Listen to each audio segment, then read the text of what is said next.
আসসালামু আলাইকুম। জীববিজ্ঞান ক্লাসে সবাইকে স্বাগতম জানাচ্ছি। প্রিয় শিক্ষার্থী, আশা করি তোমরা সকলে ভালো আছো এবং নিয়মিত পড়াশোনা করছো। আজকে আমরা আলোচনা করব জীববিজ্ঞান প্রথম পত্রের ৬ষ্ঠ অধ্যায়। বিষয়বস্তু হচ্ছে ব্রায়োফাইটা ও টেরিডোফাইটা। তো আমরা প্রথমে সৃজনশীল কিছু প্রশ্ন আলোচনা করব, জ্ঞানমূলক ও অনুধাবনমূলক। টেরিডোফাইটার থেকে দুটো প্রশ্ন প্রায় এসে থাকে। একটা হচ্ছে যৌনক্রম কাকে বলে বা যৌনক্রম বলতে কি বুঝো, আর একটা হচ্ছে হেটারোমরফিক যৌনক্রম বলতে কি বুঝো। তো প্রথমে আসা যাক যৌনক্রম কাকে বলে। যৌনক্রমের সংজ্ঞা আসলে তোমরা এভাবে লিখবে: কোনো জীবের বা উদ্ভিদের বা প্রাণীর জীবনচক্রে গ্যামেটোফাইটিক পর্যায় ও স্পোরোফাইটিক পর্যায়ে পরপর আবর্তনকে যৌনক্রম বলা হয়। আমি আবারও বলছি, কোনো জীবের জীবনচক্রে গ্যামেটোফাইটিক পর্যায় ও স্পোরোফাইটিক পর্যায়ের পর্যায়ক্রমিক আবর্তনকে অথবা পরপর আবর্তনকে যৌনক্রম বলা হয়। সংজ্ঞাটাকে আমরা যদি অন্যভাবে বলি তবে বলা যায়, কোনো জীবের জীবনচক্রে হ্যাপ্লয়েড পর্যায় ও ডিপ্লয়েড পর্যায়ে পরপর আবর্তনকে যৌনক্রম বলা হয়। ইংরেজিতে এই যৌনক্রমকে আমরা বলে থাকি অল্টারনেশন অফ জেনারেশন। তো সুস্পষ্ট যে যৌনক্রম, এটা একটু বলে রাখি। এটা যদি এমসিকিউ প্রশ্ন এসে থাকে, তোমরা আনসার করবে সুস্পষ্ট যৌনক্রম দেখা যায়, মনে রাখবে মস থেকে শুরু হবে। মস, টেরিডোফাইটা, জিমনোস্পার্ম, অ্যাঞ্জিওস্পার্ম, এর আগরগুলো যেগুলো আছে সেগুলো সুস্পষ্ট যৌনক্রম, এগুলো আমরা ধরব না। তো হেটারোমরফিক যৌনক্রম ব্যাখ্যা করো, এই প্রশ্ন এসে থাকে। তো এর আগে আমরা একটু শুনি যে হেটারোমরফিক যৌনক্রম কাকে বলে।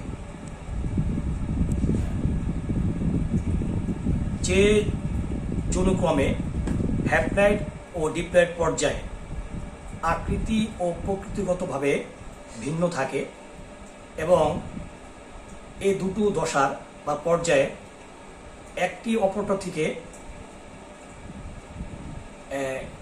দীর্ঘস্থায়ী থাকে, তখন এই যৌনক্রমকে আমরা বলবো হেটারোমরফিক যৌনক্রম। অর্থাৎ যে যৌনক্রমে হ্যাপ্লয়েড পর্যায় এবং ডিপ্লয়েড পর্যায়ের মধ্যে আকৃতিগত এবং প্রকৃতিগত পার্থক্য থাকে, তখন এটাকে আমরা বলবো হেটারোমরফিক যৌনক্রম। তো টেরিসে বা ফার্নে আমরা দেখতে পাই হেটারোমরফিক যৌনক্রম। সেখানে আমরা দেখতে পাই যে স্পোরোফাইটিক যে পর্যায়টা আছে এটা দীর্ঘস্থায়ী এবং গ্যামেটোফাইটিক যে পর্যায় আছে এটা ক্ষণস্থায়ী। তো যাই হোক, আমাদের আজকের আলোচনার মাঝে অনুধাবনমূলক ও জ্ঞানমূলক আরও প্রশ্ন আছে। তোমরা এই পর্যায়ে একটু বোর্ডের দিকে লক্ষ্য করো, ওগুলো আমরা পর্যায়ক্রমে আলোচনা করব। প্রিয় শিক্ষার্থী, তো তোমরা এখানে দেখতে পাচ্ছ আমি বোর্ডে লিখেছি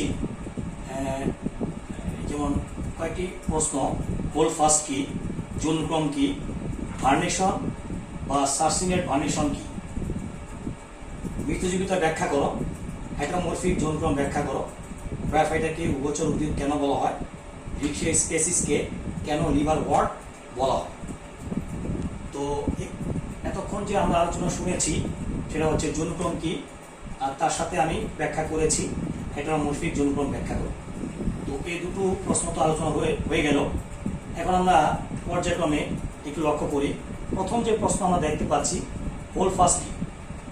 সংজ্ঞা তোমরা এইভাবে লিখবে: ইউলুথ্রিক্স শৈবালের দেহে সবচেয়ে গোড়ার দিকের বেলনাকার কোষটিকে বলা হয় হোল ফাস্ট। আমি আবারও বলছি, ইউলুথ্রিক্স শৈবালের সবচেয়ে গোড়ার দিকের বেলনাকার কোষটিকে বলা হয় হোল ফাস্ট।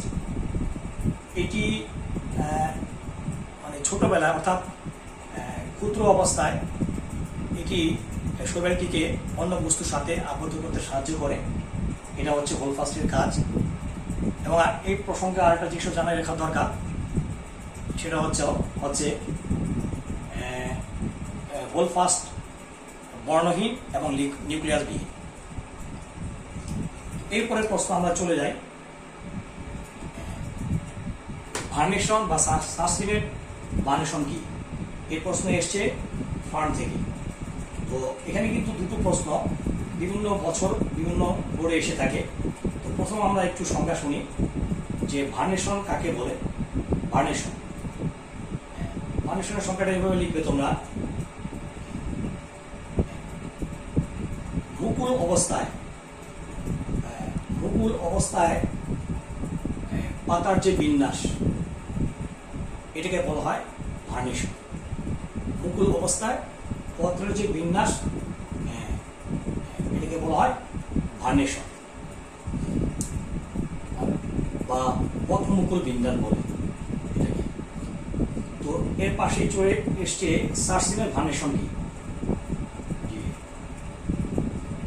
ফার্নের পাতাগুলো মুকুল অবস্থায় কুণ্ডলি পাকানো অবস্থায় থাকে, এই প্রক্রিয়াটাকে বলা হয় সার্সিনেট ভার্নিশন।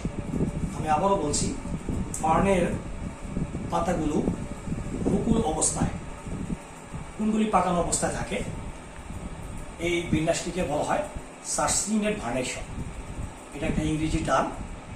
আমরা এই প্রসঙ্গে আরেকটা বিষয় মনে রাখতে হবে যে সার্সিনেট ভার্নিশন এটা শুধু ফার্নে না, টেরিসে না, এটা সাইটাসও আমরা দেখতে পাই। অনেক সময় এমসিকিউতে প্রশ্ন এসে থাকে, তো এই জিনিসটা মনে রাখবে। এরপরে প্রশ্ন আমরা চলে যাই মিথজীবিতায় ব্যাখ্যা করো। তো এটা যেহেতু ব্যাখ্যা করো, তো এটা অনুধাবনমূলক প্রশ্ন। এই জাতীয় প্রশ্নের মার্কস থাকে 2 মার্কস, একটু বাড়িয়ে লিখতে হবে। তো সংখ্যাটা আমি একটু বলি, দুটি ভিন্ন প্রজাতির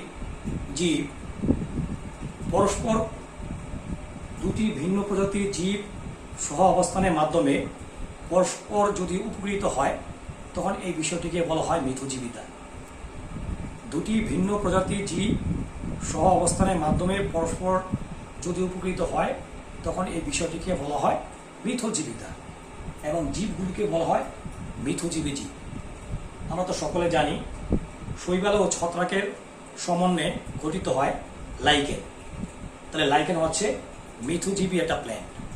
এক্ষেত্রে আমরা জানি শৈবাল যেহেতু প্লাস্টিক নেই, খাদ্য উৎপন্ন করতে পারে না, তো এক্ষেত্রে শৈবাল পানি ও এরকম খনিজ লবণ সাপ্লাই দেয়, সরবরাহ করে।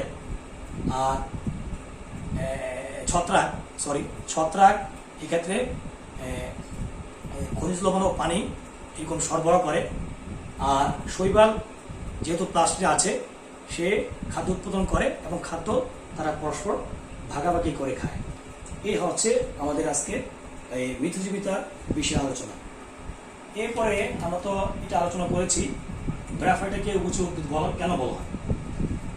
উভচর শব্দটা যে সমস্ত জিনিস বা জীব যে স্থলে এবং জলে দুই অবস্থাতে তাদের জীবনযাপন করে, তখন এটাকে আমরা বলি যে ওই জীবটা হচ্ছে উভচর।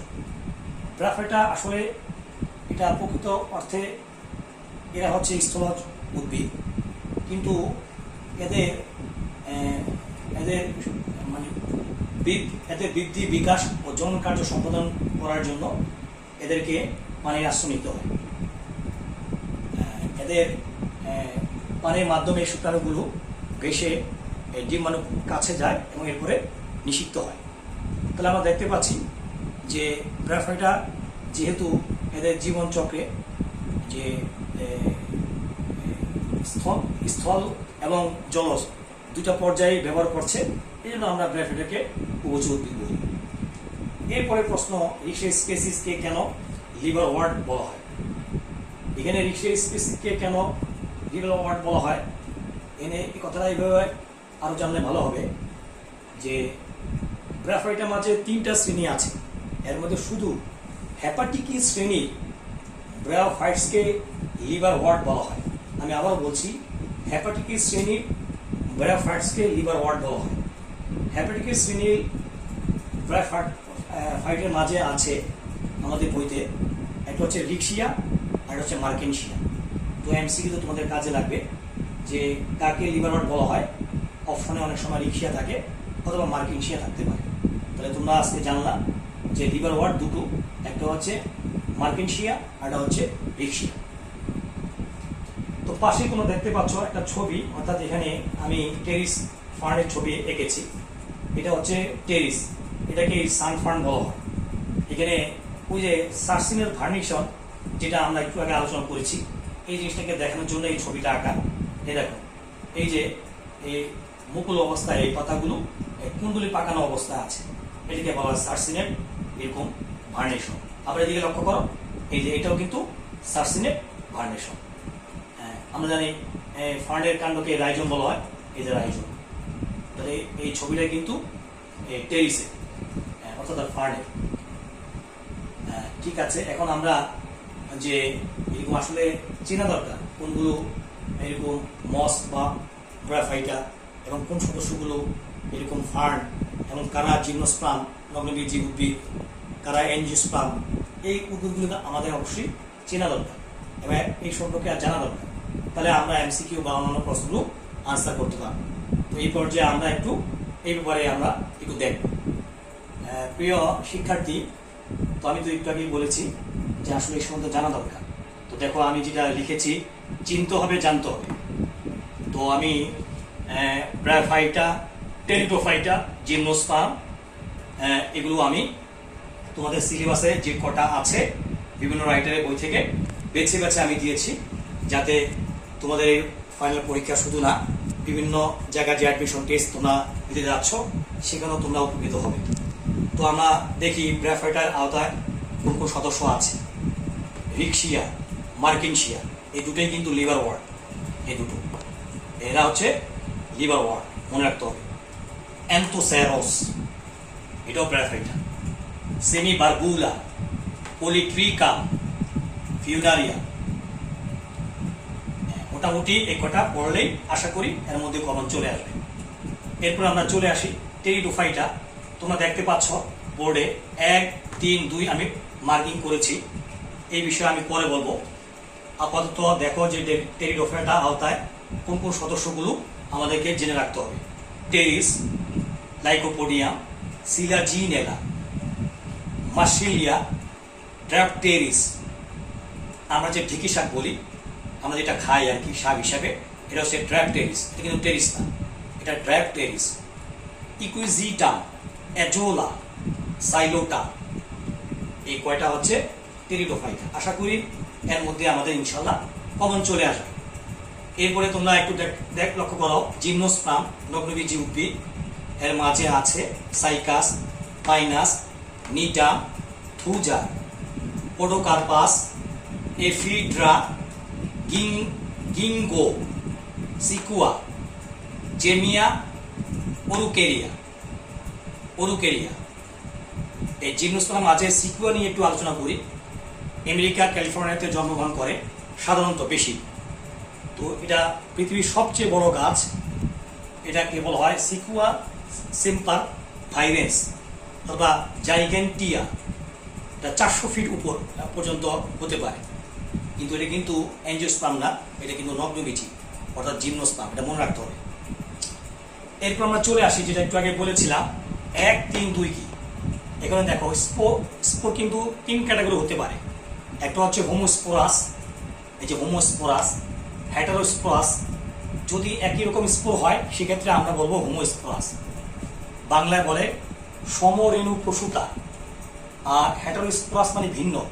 যদি 2 ধরনের স্পোর হয় সেক্ষেত্রে এটাকে বলা হয় হেটারোস্পোরাস, ভিন্ন, ভিন্ন রেণু প্রসূতা। আর 3 নম্বর যে মার্কিং করেছি এটা হোমো হতে পারে, হেটারোস্পোরাস হতে পারে।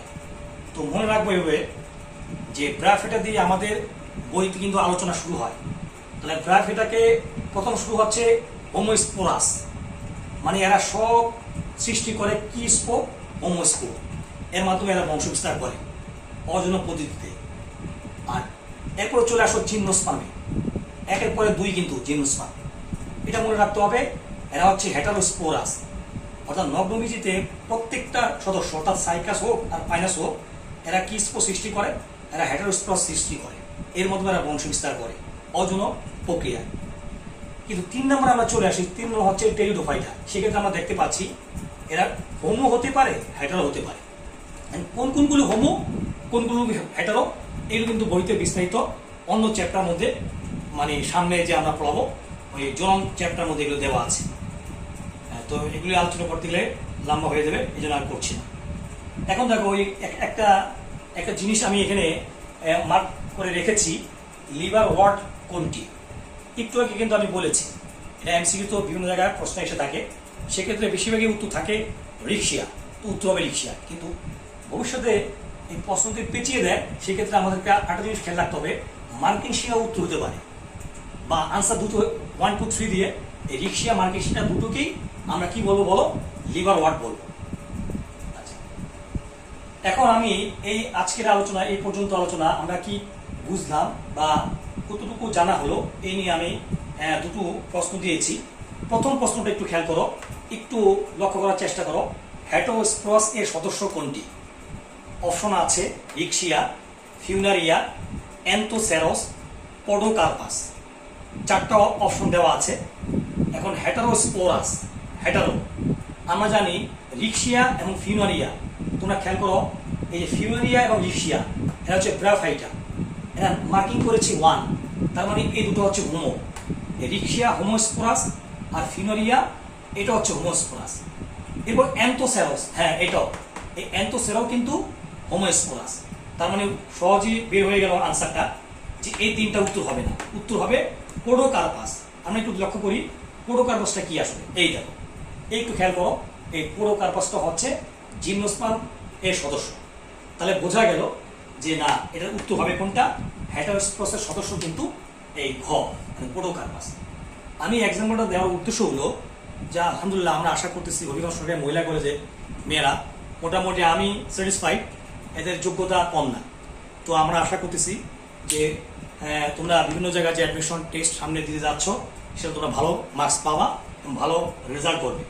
তো এই লাইনে শুধু ফাইনাল যে পরীক্ষা আছে, এই পরীক্ষা এবং সামনের পরীক্ষা যাতে সফলতা পাও, সেই কারণেই এই লেকচারগুলোকে কম্বিনেশনের মাধ্যমে কম্বাইনভাবে পড়ানো হচ্ছে। তো যাই হোক, তার মানে তোমরা দেখতে পেলে যে আসলে এই উদাহরণগুলো তোমাদের কি উপকার করছে। এই জন্য তোমরা এই ক্লাসটা যখন ভিডিও দেখবে, তো এরপরে চেষ্টা করবে এটাকে মানে সেভ করে রাখার জন্য, নাহলে তোমরা লিখে রাখবে। এগুলো কিন্তু বিভিন্ন জায়গাতে গুছিয়ে কিন্তু কোথাও নেই।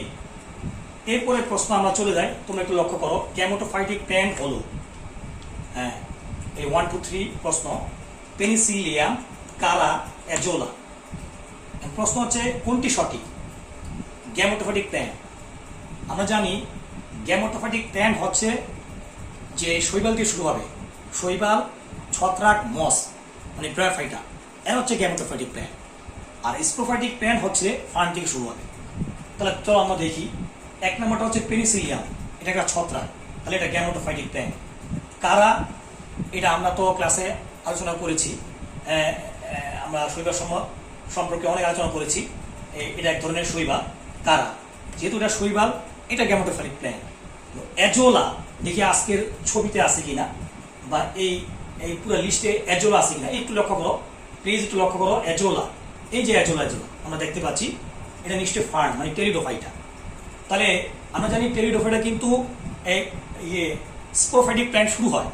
তাহলে সেক্ষেত্রে আমরা কি বলবো যে গ্যামেটোফাইটিক প্ল্যান্ট হলো পেনিসিলিয়াম, কারা, অ্যাজোলা। অ্যাজোলা কিন্তু স্পোরোফাইটিক প্ল্যান্ট, তার মানে বোঝা গেল 1 আর 2 সত্য, কিন্তু 3 হচ্ছে মিথ্যা। তাহলে 1 আর 2 কোথায় কম, কতে চলে আসছে, তার মানে আনসার হবে এই ক। তাহলে গ্যামেটোফাইটিক প্ল্যান্ট হলো পেনিসিলিয়াম আর হচ্ছে কারা, কিন্তু অ্যাজোলা হবে না, অ্যাজোলা হচ্ছে স্পোরোফাইটিক প্ল্যান্ট। তাহলে তোমরা অবশ্যই স্বীকার করবে যে আসলে এই উদাহরণগুলো জানা থাকলে আমাদের বিভিন্ন প্রশ্ন আনসার করা অনেক সহজ হয়ে থাকে। তোমাদেরকে আবারও অনুরোধ করছি, এগুলো একটু মনে রাখার চেষ্টা করবে। পুরোপুরি মুখস্থ না হলে মাঝে মাঝে একটু রিডিং দিবে, দেখবে আস্তে আস্তে এগুলো তোমাদের ব্রেনের মধ্যে চলে আসবে। তো এখন আমরা যে আরেকটা বিষয় নিয়ে এখন আমরা আলোচনা করব।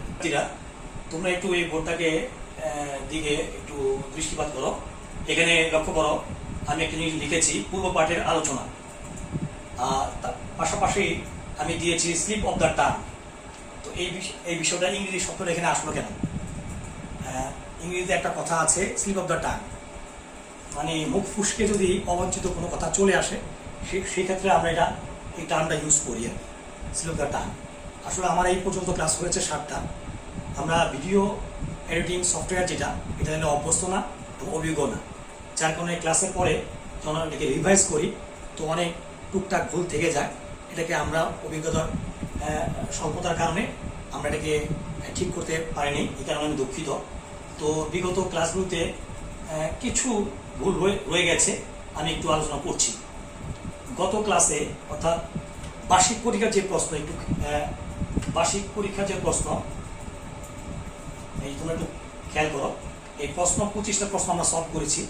সেক্ষেত্রে আমরা একটা প্রশ্ন ছিল বলতে মানে হোল ফাস্ট কোথায়, সেক্ষেত্রে প্রশ্নটা আমি বলতেছিলাম যে এই হোল ফাস্টটা হচ্ছে স্পাইরোগ্রাফিতে পাওয়া যায়। আসলে দ্রুত বলতে গিয়ে স্পাইরোগ্রাফ বলেছি, যদিও এটা সবুজ শৈবাল, কিন্তু এটা হবে ইউথ্রিক্স, যেটা আজকেও আমরা আলোচনা করেছি, এটা ইউথ্রিক্স হবে। এরপরে জীবাশ্ম বলতে কোনো টার্ম নেই, আমি বলেছিলাম জীবাশ্ম উদ্ভিদ সাইকাস, আসলে জিনিসটা হবে জীবন্ত লিভিং ফসিল, বাংলা যেটাকে বলে জীবন্ত জীবাশ্ম, সাইকাস হবে। মানে খুব ছোট ছোট ভুল, তারপর আমি মনে করি সংশোধন হওয়া প্রয়োজন। এরপর দেখো একটা টার্ম লেখা আছে অযৌন জনন, যেটা গ্যামেট। আমরা জানি জনন প্রক্রিয়া 3 প্রকার, একটা হচ্ছে অঙ্গজ, অঙ্গের মাধ্যমে যেটা হয় এটা অযৌন, এটা যৌন। গ্যামেটের মাধ্যমে যে মিলনটা হয় এটা হচ্ছে যৌন জনন প্রক্রিয়া। আর গ্যামেট ব্যতি রেখে যদি কোনো মিলন হয়, যে সাধারণত দেখা যায় স্পোরের মাধ্যমে, তখন এই প্রক্রিয়াটাকে বলা হয় অযৌন জনন। তো জনন চ্যাপ্টার পড়তে গিয়ে আমি অযৌন জননটাকে বলেছিলাম যে গ্যামেটে মিলন, তো আসলে এটা না, গ্যামেটে মিলন হবে এটা যৌন জনন। এরপরে একটু চলে আসো, তোমরা দেখো এখানে একটা প্রশ্ন আছে, নিচের উদ্ভিদের সাহায্যে 13 নম্বর প্রশ্নের জবাব দাও। গত ক্লাসে আমি অর্থাৎ বার্ষিক পরীক্ষার ফার্স্ট ইয়ারের জন্য যে বার্ষিক পরীক্ষার প্রশ্ন সলভ করেছিলাম, 13 নম্বর প্রশ্নটা একটু ভুল হয়েছিল, তো খুব মনোযোগ দিয়ে দেখার চেষ্টা করো। এটি রাজশাহী বোর্ড 2019-এ এসেছিল। এই পুরো ছবিটা, এই ছবিটার মাঝে একটু খেয়াল রাখতে হবে, C12, H22, O11, এই আণবিক সংকেত 3টা জিনিসে হয়, সেলুবায়োলোজ, মল্টোজ, সুক্রোজ। আমাকে প্রথমে দেখতে হবে উদ্দীপকে এই 3টার কোনটা। এটা আসলে সুক্রোজ নয়, যদি এটা সুক্রোজ হতো তাহলে CH2OH যে কোনো এক জায়গায় ডাবল হতো, এটা ডাবল নেই, কারণ ফ্রুক্টোজের স্ট্রাকচারে CH2OH 2বার, তার মানে এটা সুক্রোজ নয়। এরপর চলে আসো, এটি কি মল্টোজ না সেলুবায়োজ? আমি তোমাদেরকে বিভিন্ন ক্লাসে ও শোষণ চ্যাপ্টার পড়ানোর সময় বলেছি যে ছোট যেটা মানে মল্টোজ উচ্চারণ হয় ছোট, আর সেলুবায়োজ অনেক বড়। তো ছোট মানুষকে আমরা কোনো জিনিস আগে দিই, মানে আমরা মনে রাখতে হবে আলফা বিটা গামা, তো আলফা যেটা হবে এটা ছোট। তো সেক্ষেত্রে আমরা দেখো এখানে হাইড্রোজেন উপরে আর নিচে হাইড্রোক্সিল মূলক। তো আমরা জানি নিচে যখন থাকে তখন এটা শুরু, এটাকে বলা হয় আলফা। যেহেতু হাইড্রোক্সিল মূলক নিচে আসে, তার মানে এটা হচ্ছে মল্টোজ। আর যদি উপরে থাকতো সেক্ষেত্রে আমরা বলতাম এটা সেলুবায়োজ। তাহলে এই ছবিটা কোনো ওই বোর্ডে আমার 2টা প্রশ্ন থেকে একটা প্রশ্ন আমি লিখেছি, রাজশাহী বোর্ড 2019 সালে 2টা প্রশ্ন এসেছিল। প্রথম প্রশ্ন ছিল এটি কি মল্টোজ, সুক্রোজ, সেলুবায়োজ ইত্যাদি, কিন্তু উত্তর হবে এটা হবে মল্টোজ, মনে রাখতে হবে মল্টোজ। আর যদি হাইড্রোক্সিল মূলক যদি উপরে থাকতো সেখানে হয়ে যেত সেলুবায়োজ। এখন এটা স্টার্চ না সেলুলোজ না, কারণ স্টার্চ এবং সেলুলোজে এন থাকবে, একটা লম্বা একটা স্ট্রাকচার থাকবে, এর পাশে ইনটু এন থাকবে, কিন্তু আমরা দেখতে পাচ্ছি উদ্দীপকে এ ধরনের কোনো কিছুই এখানে নেই, তার মানে এটা এরকম পলিস্যাকারাইড না। এখন আমরা চলে আসি প্রশ্নটা কি ছিল, একটু লক্ষ্য করো, উদ্দীপকের যৌগ আলফা ডি গ্লুকোজ দ্বারা গঠিত। ইয়েস, এটা আলফা ডি গ্লুকোজ। আমি এটা মুছে দেই তাহলে বোঝাতে সহজ হবে। তাহলে ইয়েস, এটা আলফা ডি গ্লুকোজ। হ্যাঁ, ঠিক আছে। আংশিক বিজারণক্ষম আমরা জেনেছি মল্টোজ আংশিক বিজারণক্ষম। ভিটা 1,4 গ্লাইকোসাইডিক বন্ধন দ্বারা গঠিত, এটা মিথ্যা, কারণ এটা ভিটার প্রশ্নে আসে না, এটা হচ্ছে সেলুলোজের ক্ষেত্রে। তার মানে আমাদের 1 আর 2 অপশন ঠিক। হ্যাঁ, এটা হবে কোনটা? 1 আর 2 অপশন যে ঠিক সেটা হচ্ছে কি এইটা 1 আর 2, যে আলফা ডি গ্লুকোজ দ্বারা গঠিত আংশিক বিজারণক্ষম এটা। এটা হবে আলফাটিক গ্লুকোজ দ্বারা গঠিত এবং এটা হচ্ছে আংশিক বিজারক। এরপরে আমরা একটা জায়গায় বিজারক শর্করা, এখানে দেখো একটা সিম্বল দেখো, এই প্রশ্ন একটু পরে বলবো, অ্যালডিহাইড মূলক আর কিটো মূলক। তো বিজারক শর্করা ব্যাপারটা আমি প্রায় বোঝানোর চেষ্টা করি, দিস ইজ ভেরি ইম্পর্টেন্ট, প্রায় পরীক্ষায় এসে থাকে। সংজ্ঞাটা একটু আবারও মনে করিয়ে দিই যে যে সমস্ত যৌগের কমপক্ষে একটি অ্যালডিহাইড মূলক অথবা কিটো মূলক উপস্থিত থাকবে এবং যারা অন্য যৌগকে বিজারিত করতে পারবে তাদেরকে বলে বিজারক শর্করা। আমি আবারও বলছি, যে সকল যৌগে কমপক্ষে একটি অ্যালডিহাইড মূলক অথবা একটা কিটো মূলক উপস্থিত থাকবে এবং যারা অন্য যৌগকে বিজারিত করতে পারবে তাদেরকে বলে বিজারক শর্করা। যেমন গ্লুকোজ, ফ্রুক্টোজ, এরা হচ্ছে, আমি আজকে যে আলোচনা করেছি, মল্টোজ, সেলুলোজ, এরা হচ্ছে বিজারক শর্করা। এখন চলো আমরা এই ধাপে একটা প্রশ্ন দেখি যে কোনটি বিজারক শর্করা নয়। গ্লিসারলডিহাইড, সেলুলোজ, কাইটিন, গ্লুকোজ। এই সম্পর্কে একটি সূত্র আমি মনে করিয়ে দিই, সেটা হচ্ছে সুক্রোজ ছাড়া সমস্ত ডাইস্যাকারাইড এবং মনোস্যাকারাইড এরা মনে রাখবে এরা বিজারক শর্করা।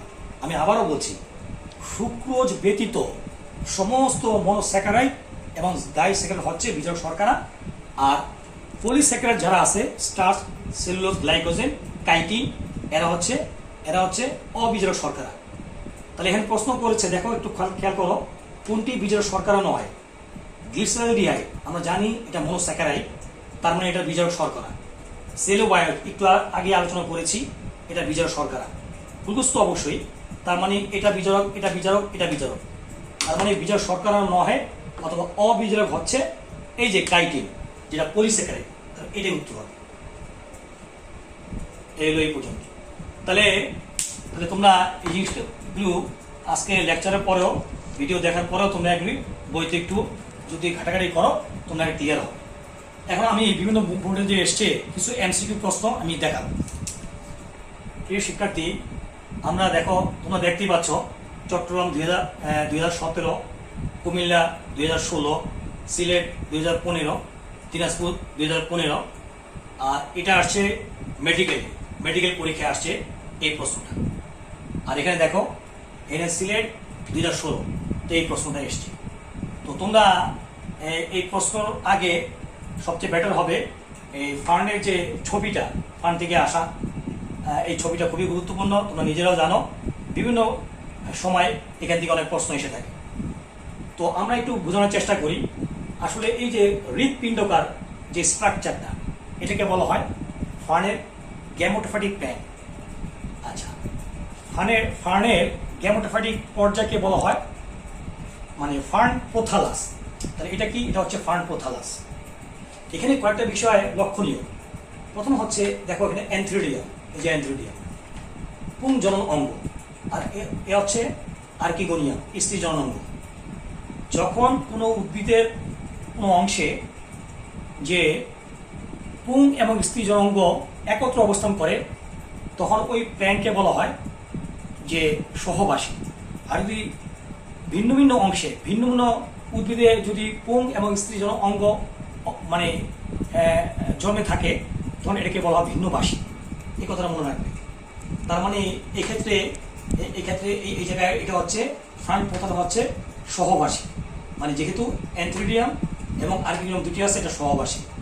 2 নম্বর হচ্ছে এটা সবুজ এবং এরা স্বভোজী, খাদ্য উৎপাদন করতে পারে। সবুজ স্বভোজী, এই যে আমি লিখে দিয়েছি, স্বভোজী, উভলিঙ্গ, সহবাসী, স্বাদী এবং গ্যামেটোফাইটিক। এই বৈশিষ্ট্যগুলো মনে রাখলে তোমরা আনসার করতে তোমাদের জন্য সহজ হবে। চলো আমরা এখন দেখি যে বিভিন্ন বোর্ডে কি প্রশ্ন এসেছিল। প্রথমে লক্ষ্য করো, সিলেট 2016, খুব ভালো মতো লক্ষ্য করো প্রশ্নটা কি এসছে। ফার্ন পোথালাসের বৈশিষ্ট্য, 1 নম্বর হৃৎপিণ্ডকার, স্পোফাইটিক, সহবাসী। হৃৎপিণ্ডকার অবশ্যই হৃৎপিণ্ডের মতো আকার, স্পোফাইটিক নো, কারণ গ্যামেটোফাইটিক স্টেজ হচ্ছে ফার্ন পোথালাস, তার মানে এটা ভুল। আর তৃতীয় যে অপশনটা আমরা দেখতে পাচ্ছি সহবাসী, অবশ্যই সহবাসী, কারণ এখানে দুটো আছে, অ্যান্থ্রিডিয়াম, আর্কিগোনিয়াম, স্ত্রীজনন অঙ্গ এবং পুংজনন দুটি আছে, তার মানে এটা সহবাসী। তাহলে 1 আর 3 কারেক্ট। সেই হিসেবে আনসার হবে, তোমরা দেখতেই পাচ্ছ, খ। উত্তর হবে খ, এই একাত্তর। এরপরে তোমাদেরকে একটা জিনিস আমি একটা শিকল গত ক্লাসে বোঝানোর চেষ্টা করেছিলাম, তোমরা আবার ওই জিনিসটাকে স্মরণ করিয়ে একটু দেই। ছোট যেহেতু একটু মনোযোগ দিয়ে লক্ষ্য করো। দেখো, শৈবাল অথবা ছত্রাক, এরপরে চলে আসতেছে ব্রায়োফাইটা বা মস, এরপরে চলে আসতেছে ফার্ন, এরপরে অংশ হচ্ছে নগ্নবীজি জিমনোস্পার্ম, এরপরে হচ্ছে গুপ্তবীজি বা অ্যাঞ্জিওস্পার্ম। এখন নিচে কিন্তু আমি মেনশন করেছি, অর্থাৎ শৈবাল থেকে শুরু করে এই ফার্নের আগ পর্যন্ত যে সদস্যগুলো আছে, যে ক্যাটাগরির প্ল্যান্টগুলো আছে, এরা সকল হচ্ছে haploid. Haploid means gametophytic plant, সবসময় মনে রাখতে হবে। হ্যাপ্লয়েড হচ্ছে গ্যামেটোফাইটিক প্ল্যান্ট। উল্টো দিকে ফার্ন থেকে শুরু হয়ে গুপ্তবীজি পর্যন্ত সমস্ত প্ল্যান্ট কিন্তু ডিপ্লয়েড প্ল্যান্ট, আর এটার অন্য নাম হচ্ছে স্প্রোফাইটিক প্ল্যান্ট। তো এখন আজকের আলোচনার মধ্যে স্যার এটার বিষয়টা কি? এটা হলো আমরা যে মিউসিস যে পরিবহন প্রক্রিয়া, যে সেখানে একটা কথা সূত্র আমাদেরকে মনে রাখতে হবে যে গ্যামেটোফাইটিক প্ল্যান্টে মিউসিস প্রক্রিয়াটা হয় জাইগোটে, আর স্প্রোফাইটিক প্ল্যান্টে মিউসিস প্রক্রিয়া সম্পন্ন হয় স্পোর মাতৃকোষে বা জনন মাতৃকোষে।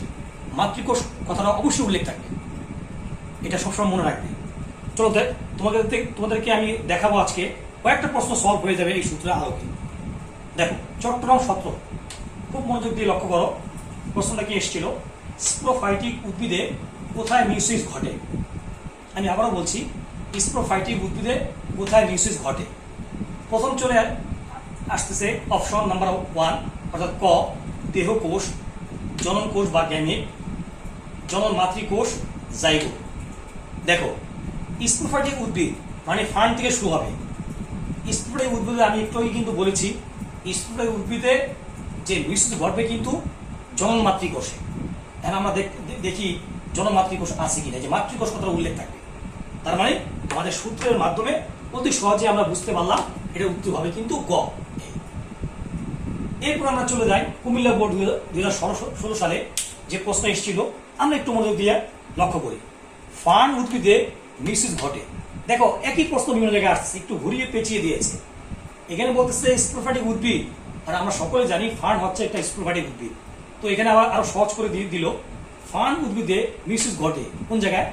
স্পোর মাতৃকোষ, জাইগোট, প্রোথালাস, স্পোর।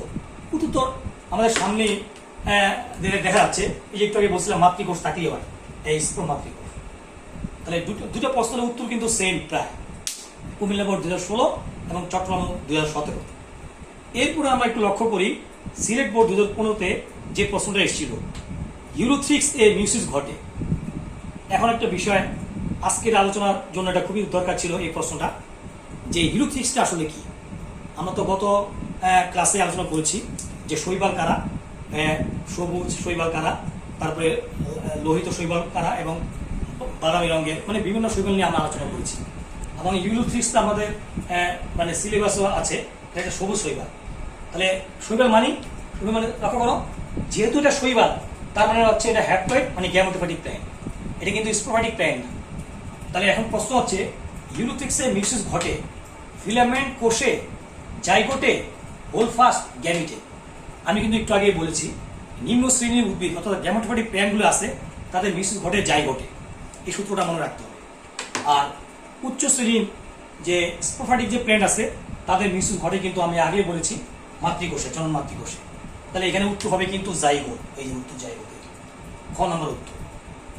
এখন চলো দিনাজপুর বোর্ড 2015 সালে যে প্রশ্নটা এসছে এটা আমরা দেখি, হ্যাপ্লয়েড জীবে কোথায় মিউসিস হয়? দেখো, সেম কোশ্চেন কিন্তু প্রায় সিলেট 2015 সালে যে প্রশ্নটা এসেছিল, দিনাজপুর 2015 সালে প্রায় সেম প্রশ্ন আসছে, একটু ঘুরিয়ে দিয়েছে, হ্যাপ্লয়েড জীবে কোথায় মিউসিস হয়। তাহলে ওই একই কথা, আমরা জানি হ্যাপ্লয়েড প্ল্যান্ট যারাই হোক, শৈবাল হোক, ছত্রাক হোক, মস হোক, এদের মিউসিসট হবে জাইগোটে। এই ক নম্বর আনসার, এই ক। জনন মাতৃকোষ তো প্রশ্নই আসে না, দেহকোষ জননকোষ হবে না, তাহলে উত্তর হলো কিন্তু জাইগোটে। তাহলে দেখো, এই সূত্রর মাধ্যমে যদি আমরা স্টাডি করি তাহলে আমাদের যে কোনো আনসার করা সহজ হবে এবং ভুল হবে কম। এরপরে আমরা দেখি একটু আজকের আলোচনায় আমাদের সফলতা কতটুকু, অর্থাৎ মেডিকেল তো সবার টার্গেট থাকে, উঁচু ধরনের টার্গেট, সেখানে দেখি আমরা কি ধরনের প্রশ্ন এসছে, ভালো মতো খেয়াল করার চেষ্টা করুন। নিচের কোনটি জিমনোস্পার্ম? তো জিমনোস্পার্মের বাংলা তো নগ্নবীজি, আমাদের আজকে চার্টও দিয়েছি আমি, আশা করি মোটামুটি মনে আছে। তো আমরা দেখি এই চারটার তো একটা উত্তর হবে নিমফিয়া নওচেরি। ধরো আপাতত ধরলাম আমরা জানি না এটা অর্থ কি, তাও জানি না। সিকুয়া জাইগ্যান্টিয়া, ধরো এটাও জানি না। জিয়া মেস, এটা তো আমাদের সিলেবাসে আছে, পয়সি পরিবার। ভুট্টা, সোলোনাম মেলঙ্গেনা, ধরো এটাও জানি না। কিন্তু উত্তর অবশ্যই হবে সিকুয়া। কেন স্যার সিকুয়া হবে? কারণ আমি আজকে আলোচনায় আমি চার্ট দিয়েছি, লিস্ট দিয়েছি জিমনোস্পার্মের, কয়েকটা জিমনোস্পার্মের চার্ট দিয়েছি। সেখানে দেখো জেনাস অংশটা, এই জেনাস মানে মানে পূর্বের অংশটা সিকুয়া এর উল্লেখ আছে। সবচেয়ে বড় উদ্ভিদ ক্যালিফোর্নিয়ার কথা বলছি, যেটাকে রেডউড ট্রি বলা হয়, অর্থাৎ 400 ফিট দৈর্ঘ্য পর্যন্ত হয়ে থাকে। তাহলে সিকুয়া হচ্ছে এটা নগ্নবীজি উদ্ভিদ, অর্থাৎ জিমনোস্পার্ম। অন্যগুলো আমার দরকার নেই, তবুও আমরা একটু মনে রাখার জন্য বলতেছি, জানার জন্য। নিমফিয়া নওচেরি, এটা হচ্ছে আমাদের জাতীয় ফুল, শাপলা, বৈজ্ঞানিক নাম। জিএমএস এর কথা তো একটু আগে বললাম, ভুট্টা। সোলার মেলঙ্গেনা, এটা হচ্ছে বেগুন। তাহলে এখন দেখতে পাচ্ছ যে সিকিউয়া জাইগ্যান্টিয়া টিয়া, এটা হচ্ছে রিয়েল আনসার, অর্থাৎ জিমনোস্পার্ম। বাকিগুলো সব হচ্ছে অ্যাঞ্জিওস্পার্ম।